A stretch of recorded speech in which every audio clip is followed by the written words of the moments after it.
ભરૂચ જિલ્લા આરોગ્ય વિભાગ દ્વારા વસ્તી સ્થિરતા લાવવા અને સામાન્ય જનતામાં વસ્તી નિયંત્રણ અંગે જાગૃતિ કેળવવા દરેક તાલુકામાં જિલ્લાએ વિશ્વ વસ્તી દિવસની ઉજવણી કરવામાં આવે છે, જેના ભાગરૂપે ભરૂચ જિલ્લામાં 2 તબક્કાવાર ઉજવણીનું આયોજન કરાયું હતું। લાલબત્તી સમાન વધતી જતી વસ્તી સામે વિશ્વ વસ્તી દિન નિમિત્તે ભરૂચ શહેરમાં લોક જાગૃતિના કાર્યક્રમો યોજવામાં આવી રહ્યા છે, જે અંતર્ગત ભરૂચમાં વિશ્વ વસ્તી દિવસની ઉજવણી નિમિત્તે સશક્ત પરિવારની ઓળખ, સ્વસ્થ માતા અને ખુશહાલ સંતાનની થીમને અનુસરીને આરોગ્ય વિભાગ દ્વારા ભરૂચ રેલવે સ્ટેશનથી જનજાગૃતિ રેલીનું આયોજન કરાયું હતું।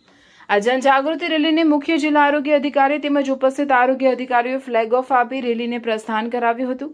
કુટુંબ નિયોજન સહિત સામાન્ય લોકોમાં જાગૃતિ કેળવાય તે હેતુથી યોજાયેલી આ રેલી ભરૂચ રેલવે સ્ટેશનથી શરૂ થઈ હતી અને જિલ્લા પંચાયત ખાતે તેનું સમાપન થયું હતું।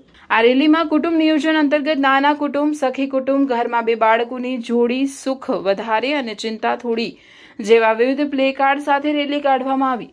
રેલીમાં મેડિકલ કોલેજના વિદ્યાર્થીઓએ તેમજ આરોગ્ય વિભાગના કર્મચારીઓ જોડાયા હતા।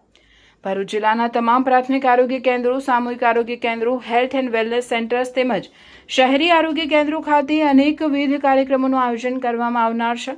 આ પખવાડિયા દરમિયાન આશા કાર્યકરો, ANM, MPHW તથા અન્ય આરોગ્ય કર્મચારીઓ દ્વારા યોગ્ય પાત્રતા ધરાવતા દંપતીઓનો સીધો સંપર્ક કરી પરિવાર નિયોજનના વિવિધ સાધનો, અંતરાલ પદ્ધતિઓ અને કાયમી પદ્ધતિઓ અંગે વિસ્તૃત માર્ગદર્શન આપવામાં આવશે।